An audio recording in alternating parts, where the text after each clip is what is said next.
Good morning, class. How are you all? Today we will learn more about adaptations. Adaptations or the modifications in their shapes, body parts, and in their behavior. Yesterday we learned about the adaptations in the feet of birds and we discussed the body changes in the polar bear, which help them in their survival in different conditions.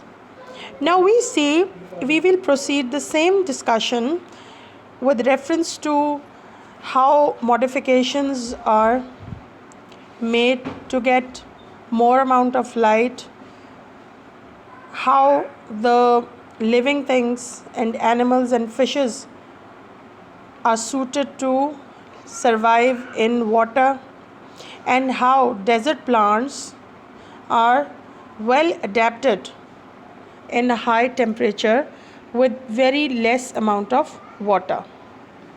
So we see, some animals are reactive during the day and others are at night, and the animals which are active at night are called as nocturnal animals, such as cats and owls and other insects.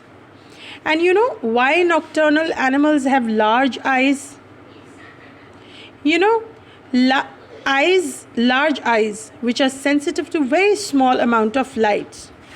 So gradually, with the passage of time, the eyes of nocturnal animals are adapted to a bigger size to get as much as light they can catch. Why do they need light? Because they need to move around and escaping from the danger. They need to find their prey, food, or their mates. So nocturnal animals are well adapted with the help of bigger eyes.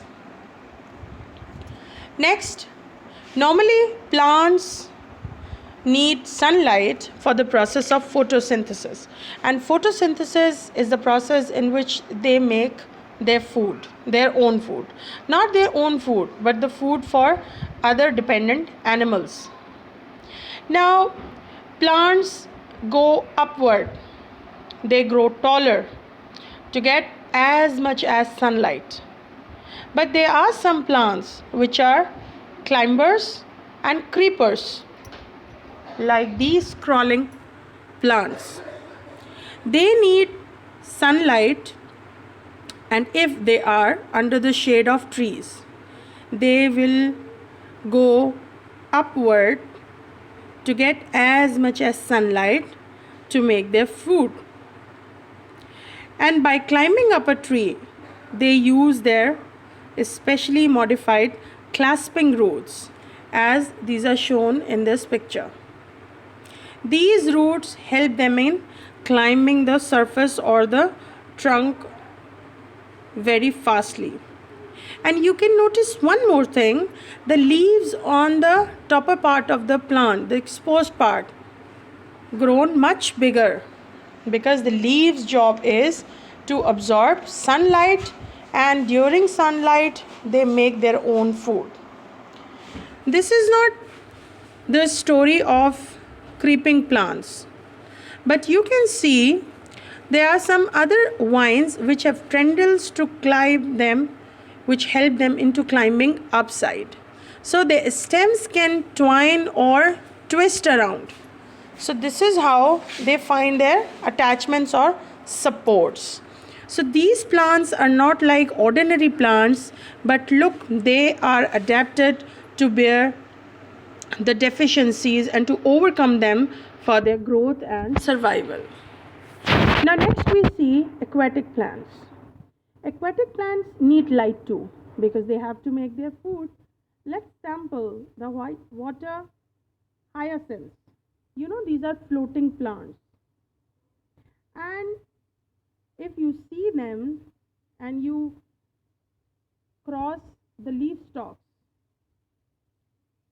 these leaf stalks have air spaces inside. And why the air spaces are made there? Because to get sunlight, they need to be on the surface. And these air sacs are helping them to float on the water. Like you can see, all of them are floating on the surface. So these plants have spongy and bulb-like leaf stalks which help them in floating on the surface of water to get light. What about the desert plants? Because the desert plants survive with very less amount of water. You see, there is a very low rainfall in deserts. So their roots are deep and they go down to absorb as much as water. And look at their stems. Their stems are swollen and they are succulent and fleshy. Why? Because they have to store water. And they have chlorophyll also. For that reason, they are green. And this chlorophyll enables their stems to undergo the process of photosynthesis. And what about the surface? The surface is also adapted. They have a waxy surface and a very few stomata, which reduces water loss. So desert plants makes it well suited in hot and dry climate by these modifications.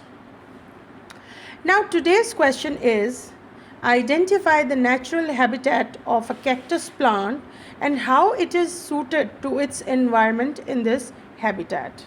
Just go through the textbook and watch the video and then make your understanding about the topic, and then you will be able to write the answer very happily and easily.